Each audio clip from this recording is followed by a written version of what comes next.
Olá, você que acompanha a Primeira Trave aqui no YouTube, certo? Sejam bem-vindos a mais um vídeo. No vídeo de hoje vamos falar sobre esse Chelsea 0, Manchester United 1, mais um desses tantos jogos diretos aí que estão fazendo essa reta final da Premier League pegar fogo. Dessa vez jogo na briga por vaga na Champions League, né? Por mais que teoricamente a briga ainda seja a mesma, o que se mostrou a partir dele, né? E tem se mostrado inclusive nas últimas rodadas, realmente evidencia que por mais que a briga seja a mesma teoricamente, a realidade das duas equipes é bastante distinta, é bastante diferente dentro desse contexto. Pedir, claro, para você se inscrever no canal, deixar like, comentar o que você achou do jogo e compartilhar o vídeo com aquele seu amigo que gosta de futebol, que gosta de análise e por aí vai. Claro, para contextualizar, como de costume, a gente vai mostrar as escalações aí no campinho. Do lado esquerdo dessa tela temos o Chelsea com o Sanches no gol, o quarteto defensivo com o Malo Gusto, dupla de zaga dessa vez foi Fofana e Rato, né? Uma dupla de zaga que a gente sabe que muda bastante aí quase todo o jogo, por circunstâncias, claro, que tem a ver com a própria gestão, a própria montagem de elenco da equipe, e lesões também, obviamente, mas se mesmo contando com as lesões, se não fosse uma montagem de elenco fraca, uma montagem de elenco pouco preparada, pouco competitiva, essa dupla de zaga com certeza poderia ser mais confiável, mais madura e mais experiente, quem sabe. Cucurella fechando lá pelo lado esquerdo. Eu estava falando da escalação aqui, acabei entrando nesse mérito, porque é algo que realmente chama atenção toda vez que a gente fala sobre o Chelsea. Dupla de volantes com Caicedo e Enzo Fernandes. Enzo Fernandes voltando daquela suspensão que o Chelsea havia dado a ele por conta das declarações sobre uma possível ida ao Real Madrid, polêmicas relacionadas à renovação ou não de contrato e por aí vai. Com o Palmer na armação, como esse meia central, Estevão aberto pela direita, Pedro Neto aberto pela esquerda e dessa vez Liam Delap como centroavante. Pelo lado do United, já à direita da sua tela, temos o Lames no gol, quarteto defensivo formado por Dalot, Mazraoui, Heaven e Luke Shaw, dupla de zaga do United que também bastante comprometida, né? Sem Maguire, sem Lisandro Martinez, sem Yoho e sem De Ligt ainda. Mazraoui então acabou jogando improvisado junto com o Heaven, que é um jogador bastante jovem, né? Ainda tá um pouquinho distante de ser uma das primeiras opções do United, mas teve algumas oportunidades aí no decorrer dessa temporada e essa foi mais uma, inclusive um teste de fogo, né? Um teste de peso, pelo que a gente vai discorrer aqui sobre o jogo. Casemiro e Maino com uma dupla de volantes, a dupla titular mesmo do Michael Carrick.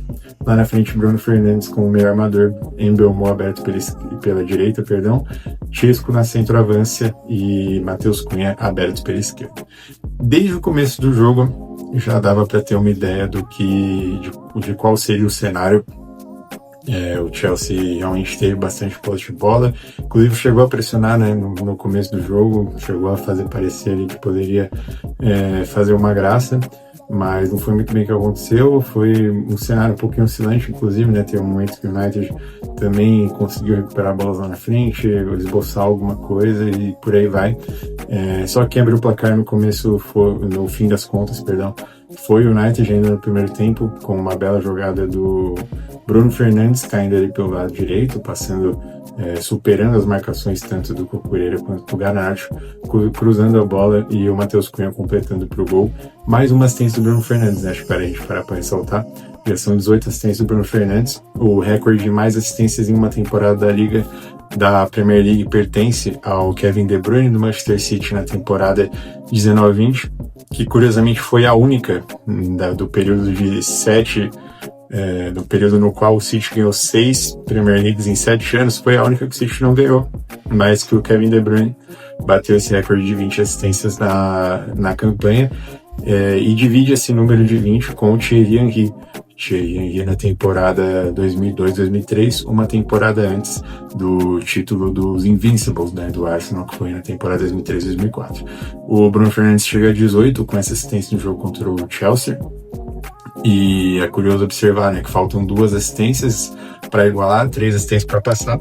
Ainda restam 5 jogos, ele tem 10 assistências nos últimos 12, que foram justamente os 12 que ele jogou dentro da competição no comando do Michael Carrick, ou seja, ele chega nessa reta final numa toada, numa sequência que, se ele mantiver a média, tudo indica que ele possa, no mínimo, igualar, mas também dá para sonhar em superar essa marca em um time menos competitivo, né? Obviamente, do que o time que o De Bruyne e o Henry tinham na ocasião em que bateram esses respectivos recordes. Isso não quer dizer nada sobre comparação do Bruno Fernandes ser melhor ou pior do que eles, mas diz muito sobre o mérito em si, né, do Bruno Fernandes, que é claro que é importante que seja materializado nesses números, nesses recordes, mas que, querendo ou não, ele sai um pouco atrás por estar num time muito mais bagunçado, num time muito mais oscilante, que é o Manchester United. Tenho certeza que, se o contexto fosse mais favorável para ele com certeza potencializaria isso e teria mais uma capacidade maior, um alcance maior de transformar isso em títulos e em números ainda mais expressivos do que os que ele tem já são. Então é muito importante de reconhecer isso, né? Que é o que a gente já consegue ver em outras estatísticas um pouquinho mais aprofundadas, seja de chances criadas, volume de toques na bola, toques importantes na bola, cruciais, e por aí vai. Ele está sempre entre os líderes de estatísticas muito importantes a cada temporada que passa no futebol inglês, e merece com certeza esse reconhecimento, porque do ponto de vista de talento bruto, ele é um cara muito diferenciado, e que, se não fosse por ele, com certeza a gente pode afirmar aqui que a situação do United estaria muito pior, que os resultados seriam muito piores nessas últimas temporadas. E o United faz esse gol, e o segundo tempo é praticamente todo de posse de bola do Chelsea, volume do Chelsea lá no ataque, só que a gente sempre chega num denominador comum, que mesmo quando o Chelsea tem a responsabilidade de jogada para si, né, tem a responsabilidade de criar chances, de criar jogadas lançadas em si, não consegue dar conta, porque tem tido muita pouca criatividade do ponto de vista tático, sim. Desde que o Rossoneri chegou, ele ainda não conseguiu engrenar um bom trabalho, e também tem culpa da administração, como eu falei quando eu estava mencionando a dupla de zaga. Essa montagem de elenco e a gestão do Chelsea como um todo não tem funcionado, tem priorizado mais contratações de jovens, você gastar muito dinheiro em jogadores jovens e não necessariamente preparados, e aí você chega no fim das contas, a essa altura da temporada, não só no jogo de hoje, mas em outros jogos, você olha para o time que está em campo, olha para o banco de reservas, e não é um elenco qualificado à altura do que foi investido, do que foi gasto nessas tantas janelas que se passaram aí ao longo dessa década.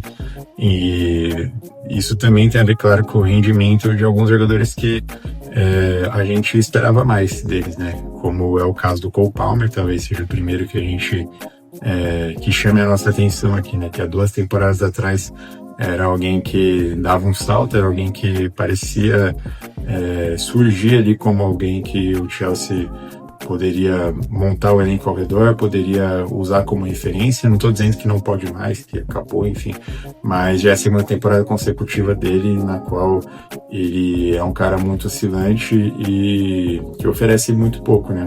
É um diferencial muito pequeno do ponto de vista técnico para momentos que o Chelsea precisa, assim como o próprio Estevão, mas aí é alguém que chegou agora, é muito novo ainda, está entre os 18 e 19 anos, e passou por alguns problemas físicos também, como hoje, né? Ele sai do jogo hoje, até no começo, né? Se não me engano, na marca dos 15, 16 minutos do primeiro tempo. Acho até justo a gente colocar o Garnacho por aqui, que é quem entra no lugar dele e passa a maioria do jogo em campo. O Pedro Neto cai aqui pelo lado direito, o Garnacho vai pelo lado esquerdo. E só para complementar, né, sobre o Estevão, alguém que passou por alguns problemas físicos, começou a temporada chamando muita atenção, né, por ser aquele fator surpresa e por ser de fato um jogador muito diferenciado, mas que não tem como você jogar a responsabilidade toda de um time do nível do Chelsea, nas brigas que o Chelsea tem, nos objetivos, ambições e por aí vai. Não tem como se jogar toda essa responsabilidade nas costas dele, e a parte física também atrapalhou, e esperamos, né, que não seja essa lesão de hoje, não seja o suficiente para atrapalhar uma eventual participação dele na Copa do Mundo. Agora, quem entra no lugar dele, que é o Garnacho, ex-jogador do Manchester United, inclusive, que sai muito embaixo do Manchester United tanto tecnicamente quanto também em questões de bastidor, polêmica, extracampo, relação com a torcida, inclusive. Chega no Chelsea, não muda nada, acho que fica pior ainda, né, para ele, pela forma como ele saiu do United e, enfim, por tudo que ele parecia expressar que atrapalhava ele no United. A lógica seria que ele chegasse no Chelsea e mostrasse algo diferente, que ele desse um salto, mas pelo contrário, ele continua jogando o mesmo ou até pior do que ele estava no United. É muito mais exposto agora, e principalmente num contexto que o Chelsea, como eu falei, carece de talentos individuais que estejam fazendo a diferença na prática, e ele menos ainda, né? Pelo investimento que o Chelsea fez, ele chega e não corresponde em nada. Com certeza já nesse momento, né, se o Chelsea fosse vender hipoteticamente, ele se encontraria num valor de mercado menor do que o que ele foi comprado pelos Bulls. O Pedro Neto também, acho que o menor dos problemas desses todos aí que estão no ataque. Tem o Delap também, né? O Delap é alguém que chegou e também não engrenou, não correspondeu. Claro que a gente conhece a característica dele, né, de ser mais aquele centroavante finalizador de área e tudo mais. Só que também nesse papel não tem correspondido com regularidade. O João Pedro tá voltando de lesão, ficou no banco. É alguém de altos e baixos também na temporada. Acho que de todos aqui que a gente citou também é um dos problemas menores. É alguém que dá para colocar, apostar algumas fichas que tem tudo para dar certo. Jogador muito versátil, né? Pode jogar como meia, como segundo atacante, como centroavante também, por que não? Mas também não tem sido suficiente, né? Porque o Chelsea precisa de uma estrutura melhor, precisa de uma montagem de elenco melhor, uma reformulação, por incrível que pareça essa palavra, né?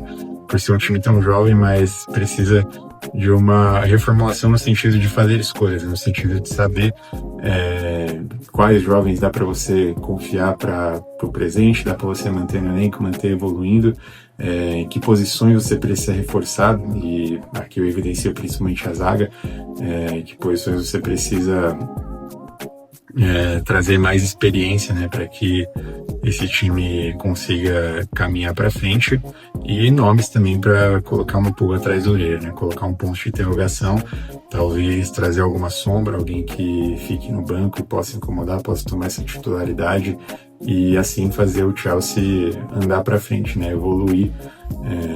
E isso, claro, passa muito pela questão do elenco, pela questão de escalação titular e também, claro, opções no banco de reservas. O trabalho do Rosinger, como eu falei lá atrás, também não engrenou, também é algo que fica devendo, e com certeza acho que é um trabalho que pode ser revisto, né? Tanto pelo que se enxerga em campo, quanto também por declarações, pelo perfil do treinador, que também não caiu muito bem com a imprensa inglesa, com a torcida, e não dizendo que, enfim, o treinador deva satisfação para a torcida e para a imprensa, mas são, por assim dizer, um reflexo, né, do que do modo que ele tenta levar as coisas e como ele tenta transformar tudo numa narrativa, num aprendizado, uma lição de moral de uma forma muito exagerada, o famoso perfil de coach, né, por assim dizer. Acho que não é algo muito realista, assim, sabe, pro futebol. Como eu falei, é algo que você recorre muito a narrativas, você acaba complexando coisas que não são tão complexas assim, que devem ser resolvidas no campo e bola, na parte tática ali, não com desculpas psicologicamente exageradas, mentais e enfim, por aí vai. Acho que é isso que eu tenho para falar. Não sei se eu esqueci de alguma coisa. O restante do jogo foi esse, o Chelsea martelando, teve 21 finalizações contra só 4 do United. O United sabe muito bem jogar nesse contexto também, né? Foi desde as primeiras impressões de trabalho do Kerr que a gente viu uma facilidade maior em jogar sem a posse de bola, lançando a responsabilidade pro outro lado, e não foi diferente dessa vez. Só que eu acho que passa mais por esse ponto de alerta mesmo dos Blues do que pelo mérito do United, que também existiu, claro, não ignorando esse mérito que o United teve, mas assim, foram 21 finalizações do Chelsea para 1,55, né, no índice total de gols esperados, o que rendeu uma média de 0,07. Ou seja, cada finalização em média teve 7% de chance de entrar, portanto foram finalizações ruins, foram finalizações tanto ruins pelo chute em si, quanto também pelo Chelsea não ter conseguido criar de fato oportunidades claras de gol, tanto que a única chance que é estatisticamente dada como uma grande chance do jogo é justamente a do gol do United, que conseguiu arranjar essa chance clara em 4 chutes totais, enquanto o Chelsea em 21 chutes totais não conseguiu arranjar nenhuma chance clara. Então acho que isso não é à toa, né? Não teria como ser à toa, diz muito sobre os problemas pelos quais o Chelsea passa. Então assim, o Chelsea acaba estagnando nos 48 pontos, o United dispara só para 58, praticamente garante aí essa vaga na Champions, dessa vez o top 5, né? Vai para a Liga dos Campeões. O Chelsea, por sua vez, fica um pouquinho distante e vai ter que dar um salto, né, de produtividade, principalmente ofensiva, nessa reta final de Premier League, se quiser voltar para essa briga e sonhar com a Liga dos Campeões na temporada que vem. Tá falado? Espero não ter esquecido de nada. Deixa nos comentários se você acha que eu esqueci algum ponto, se você concorda ou discorda, vamos ter essa discussão saudável por aqui. Deixa um like no vídeo para ajudar o YouTube a entregar, se inscreva no canal também para receber as próximas análises. Compartilha, claro, com aquele seu amigo que gosta de uma boa análise, que gosta de um bom futebol. Não se esqueça também de olhar a descrição do vídeo, que eu tenho deixado aí as minhas redes sociais de vídeos mais curtos para vocês olharem.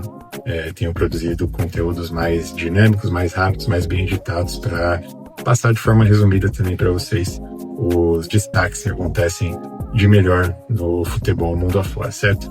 Muito obrigado pela audiência mais uma vez, um abraço e até a próxima.